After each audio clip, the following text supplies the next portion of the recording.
మనం గమనించినట్లయితే ఎవరు కూడా మంచి ఆలోచనలు ఆలోచించేవారు లేరు. ఎవరు కూడా మంచి తలంపులతో ఉండేవారు ఎవరు లేరు. ఎవరు కూడా తమ యొక్క ప్రవర్తనలో చెడిపోయిన వారిగా ఉన్నారు. వారి హృదయంలో ఊహ అంతా కూడా ఏమైపోయిందంట, వారి ఊహాగానం కూడా ఏమైపోయింది, చెడిపోయింది. ఆలోచనలు కూడా చెడిపోయినాయి, తలంపులు కూడా చెడిపోయినాయి. ఎవరు చూస్తున్నప్పుడు?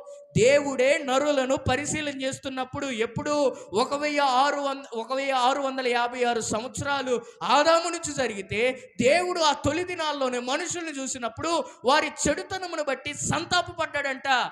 ఎందుకు నేను వీళ్ళని చేశానని సంతాపము నొందుతున్నాడు, బాధపడుతున్నాడు వారి పనులను బట్టి.